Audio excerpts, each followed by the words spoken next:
Aujourd'hui, cet otaku, un labago. Oui, mais surtout cet otaku Sataka, Taiyo Senshi Leona 16.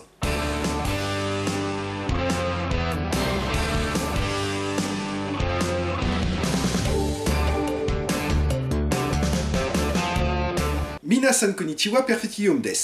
Quand on parle de super vilains magiciens, on pense généralement à de vrais sorciers dotés de vrais pouvoirs magiques, dont la dangerosité n'est plus à démontrer. Quand les effets spéciaux sont à la hauteur, évidemment. Par contre, on pense beaucoup moins souvent à des super vilains illusionnistes, tels que des David Copperfield ou Siegfried Heroy du mal. Faut dire que les combats seraient tout de suite beaucoup moins spectaculaires. Pourtant, il en existe quand même quelques exemples. Ainsi, dans l'univers Marvel, on a Mysterio, un ennemi récurrent de Spider-Man qui se sert de sa maîtrise des effets spéciaux pour créer des illusions ultra réalistes. Dans l'univers d'ici, en nettement mieux habillé, on a Abracadabra, un ennemi de Flash venu du futur, qui réalise ses tours à l'aide d'une technologie tellement avancée qu'au bout d'un moment, on ne voit pas vraiment la différence avec de la vraie magie. Et moins connu, dans les super-héros télévisuels, il y a eu Cagliostro, un ennemi de Wonder Woman, dont on avait du mal à savoir à quel point ses pouvoirs étaient dus à des trucages, à une technologie avancée, ou à de la vraie magie. Mais son principal pouvoir, c'était de frustrer le spectateur en se barrant juste avant le combat final, après avoir passé tout l'épisode à nous expliquer à quel point il était un adversaire redoutable. Remboursez nos invitations. Et la guerrière solaire Leona étant spécialisée dans les super vilains à thème, il ne faut pas s'étonner que l'un d'entre eux soit justement un super vilain illusionniste. Ikuzo!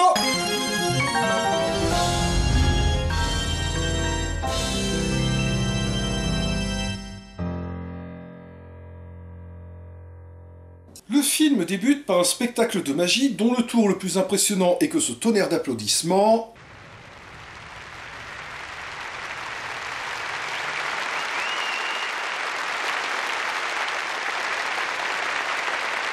est en réalité produit par un public de 4 personnes. Un magicien nommé Prince, non pas celui-là, Prince Tenmei, exécute différents tours de passe-passe, comme faire disparaître une carte qui réapparaît dans le décolleté de Leona. Au moins maintenant on sait où elle range ses affaires.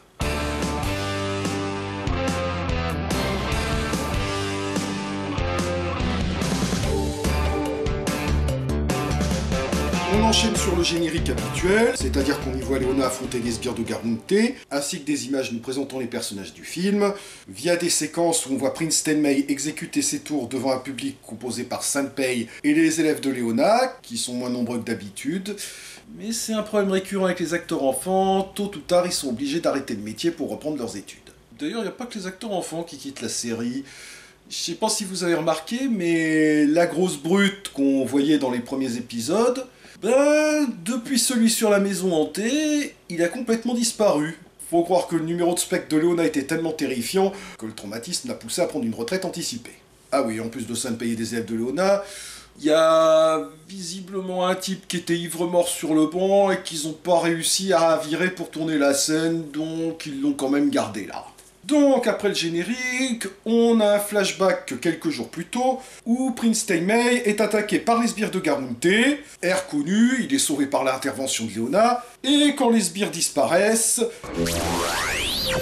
Prince Tenmei est frustré de ne pas comprendre le truc dont elle s'est servie, et donc de ne pas être le meilleur magicien du monde.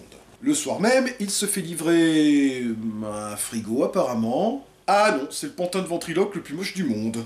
Je crois que vous avez pas bien compris le principe de la ventriloquie, les gars. C'est le ventriloque dont on ne doit pas voir bouger les lèvres, pas le pantin. Comme ça, vous voyez? Ce pantin nommé Takeshi est donc envoyé par Garunte. C'est le mec qui t'a envoyé ses sbires tout à l'heure, Gugus. C'est pas possible, ils ont tous une mémoire de poisson rouge dans cette ville ou quoi? Vous noterez d'ailleurs au passage que Garunte a revu la taille de ses poupées à la hausse. Et il propose de faire de lui le plus grand magicien du monde s'il l'aide à neutraliser Leona qu'il fait passer pour la méchante de l'histoire. Bah oui, ça marche à chaque épisode, alors pourquoi il se renouvellerait? Le lendemain, alors que Leona en civil est avec ses élèves, vite rejoints par Sanpei, ils sont abordés par l'assistante de Prince Tenmei, qui les invite à son spectacle de magie, et puisque la prof connaît Leona, si elle pouvait l'inviter elle aussi, ce serait parfait.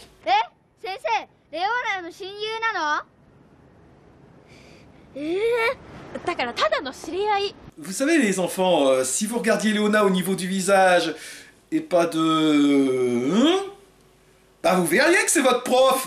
On nous refait donc la scène d'intro. Du coup, c'était quoi l'intérêt de débuter le film par le spectacle, puis de nous faire un flashback quelques jours avant, pour revenir ensuite au spectacle, mais pas nous remontrer la scène du début. Sérieux, vous débutiez directement par l'agression, comme vous le faites d'habitude, et c'était bon. Bon, par contre, on nous refait pas tout le spectacle depuis le début, on passe directement à un nouveau tour avec une boîte magique.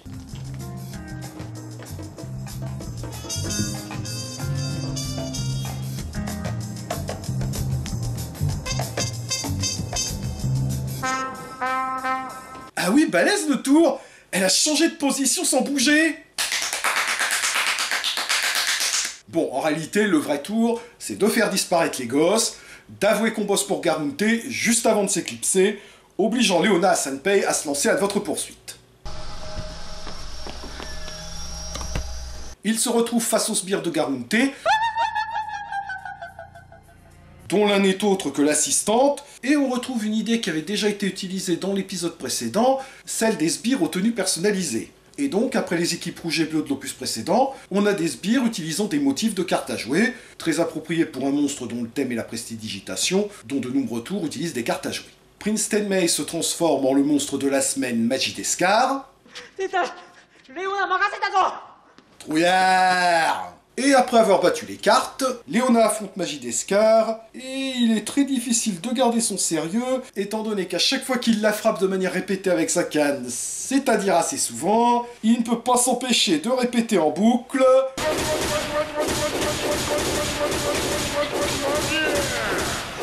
Non,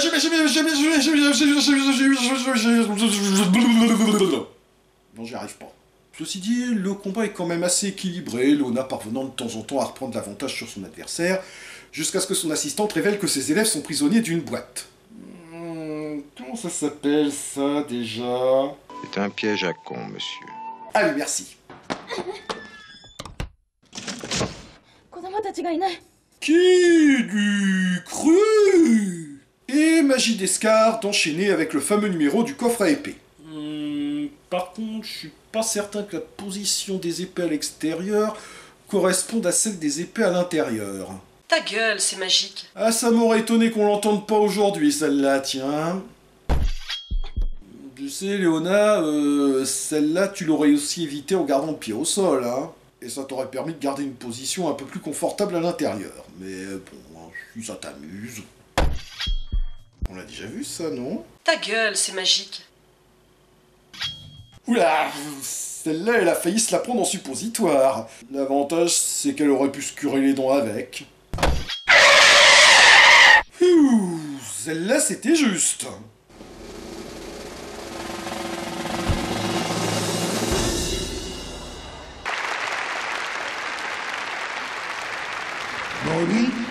D'habitude, c'est quand la personne à l'intérieur de la boîte est morte que les magiciens sont contrariés, Magidescar. Et j'ai remonté la scène, là, parce qu'en vrai, Magidescar met près de 20 secondes à réagir. Entre ça et le gamin de tout à l'heure, les réflexes laissent drôlement à désirer dans l'univers de Léona. Allez hop, on change de tour.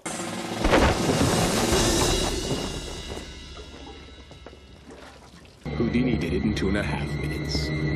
Alors, le problème avec le tournage de cette torture aquatique, c'est qu'il était vital que l'actrice puisse de temps en temps reprendre son souffle.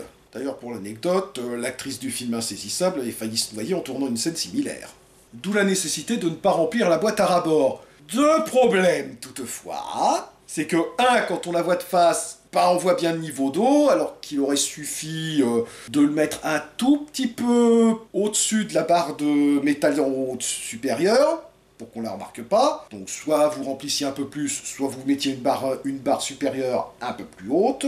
Et surtout, deuxième problème, c'est que quand on voit la boîte en haut, non seulement on voit qu'elle a largement la place pour sortir la tête de l'eau, mais surtout qu'elle pourrait s'évader en tordant ou en arrachant la grille de métal, au lieu de s'emmerder à essayer de casser la vitre. Ça, c'est du niveau de Supergirl qui oublie qu'elle peut voler. Tiens d'ailleurs, anecdote véridique, même Helen Slater, qui jouait le rôle de Supergirl, trouvait cette scène complètement con et avait demandé au réalisateur pourquoi elle s'envolait pas. Ce à quoi Jeannot Swark lui avait répondu qu'il fallait bien qu'il utilise le budget qu'on lui avait donné pour le film. Ouais tu sais, si t'avais fait un film un peu plus logique et cohérent, t'aurais pu avoir un budget pour faire une suite, Gugus. Elle arrive cependant à briser la vitre, et non seulement la salle n'est pas complètement inondée, mais en plus la vitre se répare toute seule. Ta gueule, c'est magique. Ouais, c'est bon, on a compris. Ça ne décourage pas Magie Descar qui veut toujours obliger Léona à lui révéler les secrets de ses tours, et donc il la tabasse. Il vient de lui boxer les nichons, là, on est d'accord. Qui la tabasse pendant que son assistante lui balance des seaux d'eau. Ah, donc Léona craint l'eau, ok, ça doit être chiant niveau hygiène corporelle, sans compter que le corps humain est constitué en grande partie d'eau. Notez, il y a un super-héros célèbre qui craint aussi l'eau. Iron Man. Et elle finit par lui balancer sa super attaque finale de la mort qui tue et le one-shotter. Ok, je sais que le coup du pourquoi il lui balance pas ça d'entrée de jeu, je le fais à peu près à chaque fois. Mais là, c'est encore plus flagrant que d'habitude. D'habitude, au moins, elle attend que son adversaire soit affaibli, en position de faiblesse, ou... enfin, pas au mieux de sa forme, quoi. On peut comprendre qu'elle veut pas gaspiller ses munitions sur un adversaire au top de sa forme, qui pourrait esquiver ou résister à l'attaque. Sauf que là, justement, il est au top de sa forme. Et la prochaine fois, elle attendra Kick Power Up, peut-être. Comme d'habitude, ça rend son apparence initiale à Magie Descar, qui est du coup convaincu que Léona n'est pas une impostrice, mais une vraie super-héroïne. La logique de sa déduction m'échappe, mais bon... Et il l'aide à échanger sa place avec ses élèves.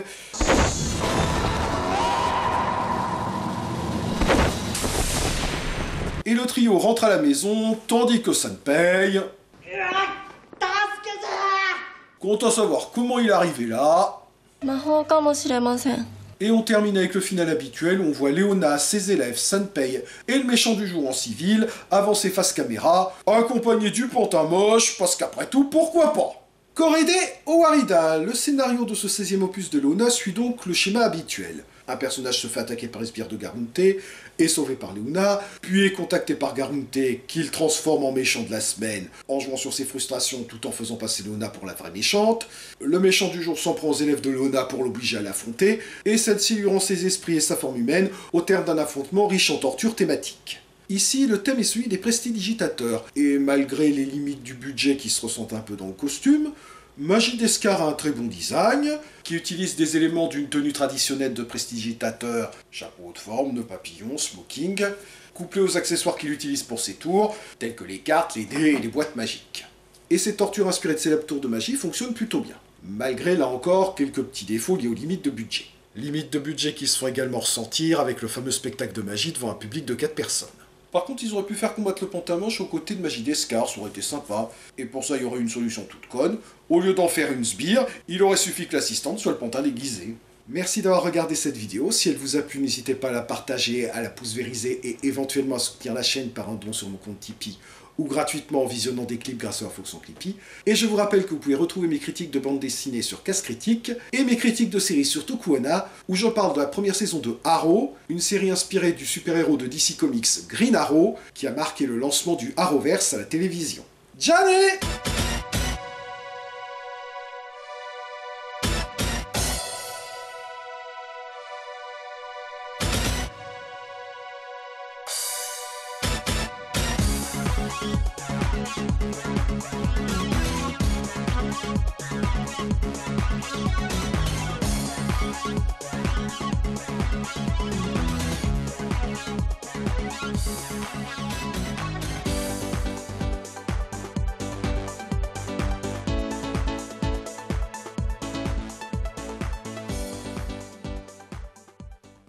Mais du coup, c'était quoi l'intérêt de débuter le spectacle, le film?